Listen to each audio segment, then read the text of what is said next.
সন্ধ্যাবেলায় জাবিরকে একটু খিচুড়ি খেতে দিলাম। ও হচ্ছে বিস্কিট তারপরে চা এসব কিছুই খাবে না। আমি ভাবলাম কালকে একটু খিচুড়ি ছিল, সেটা একটু গরম করে দিয়ে দিই, খেয়ে নিক। তো খেতে চাচ্ছিল না, তারপরে দিলাম।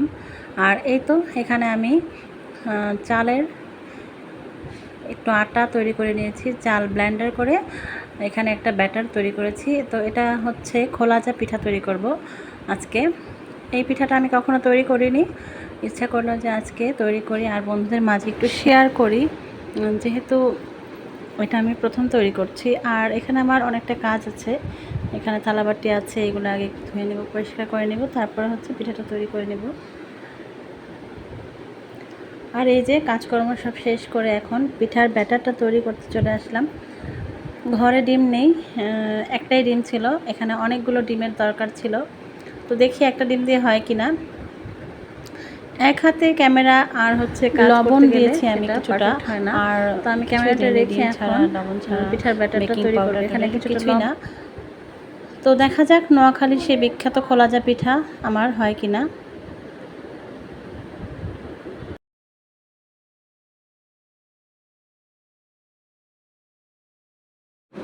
আর এই তো অফ ক্যামেরায় আমি এটা একটা পারফেক্ট ব্যাটার তৈরি করে নিয়েছি।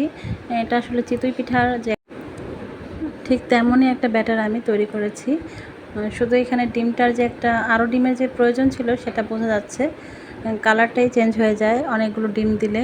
খোলাজা পিঠার যে একটা ব্যাটার হয় সেটা একটু হলদেটে হয়ে যায়, তো সেটা হয় নাই, তবুও চেষ্টা করি। আর আমি এখানে বিসমিল্লাহ বলে শুরু করেও দিলাম। আর আমার এখানে হচ্ছে ফ্রাই প্যানটা গরম করে নিয়েছি। কেউ আবার ভাববেন না যে ফ্রাই প্যানটা নোংরা বা ময়লা, এরকম কিছুই না, ধোয়া একদম পরিষ্কার। এটাতে আমি রুটি ভাজি, আমার হাজব্যান্ডের জন্য প্রতিদিনই প্রায় রাতে সকালে পরোটা ভাজতে হয়, তো সেই জন্য এটা এমন হয়ে গেছে। গরম বসিয়ে দিলাম, আর আমার হাজব্যান্ডের জন্য যেহেতু রাতের বেলায় রুটি তৈরি করতেই হবে, ভাবলাম যে সবার জন্যই এই খোলাজা পিঠাটা তৈরি করে নিই। বিসমিল্লাহ বলে আমি এখানে ব্যাটারটা দিয়ে দিলাম। আর আমার কাছে মনে হচ্ছে এটা হচ্ছে না, আসলে একটা জালিদার ভাব যে হবে সেটা হলো না। তো আমি এই প্রথমটা এভাবে দিলাম, তারপর হচ্ছে ঘুরিয়ে ঘুরিয়ে যেভাবে পাটিসাপটা পিঠা দেয় সেভাবে দিলাম, তবুও হলো না। জানি না আমার এই পিঠাটা কেন হলো না, হতে পারে যে ডিম দেইনি বেশি একটা, সেজন্য হতে পারে। আর আজকে এই না হওয়ার পিঠার রেসিপিটা আপনাদের সঙ্গে শেয়ার করলাম। শেষমেশ আমার একটা পিঠাও খোলাজা পিঠার মতো হলো না, এটা চাপটি পিঠার মতো হয়ে গেল।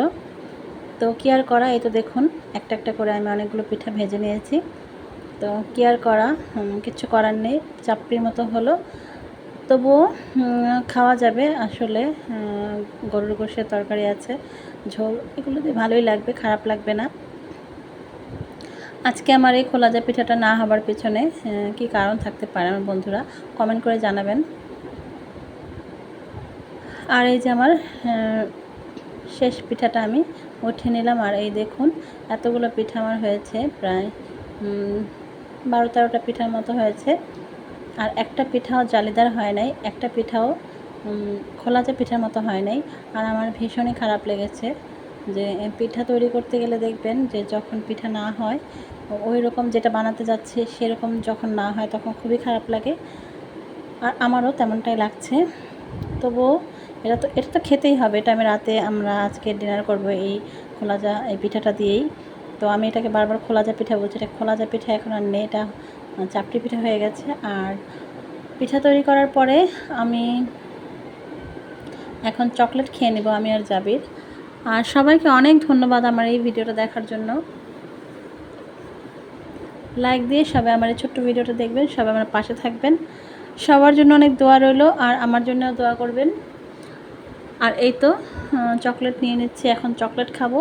পিঠা বানিয়ে তো মেজাজটা খারাপ হয়ে গেছে, মনটা খারাপ হয়ে গেছে, চকলেটটা খেয়ে একটু মনটা ভালো করার চেষ্টা করি। সবাই অনেক ভালো থাকবেন, সুস্থ থাকবেন, সবার জন্য দোয়া রইল। আল্লাহ হাফেজ।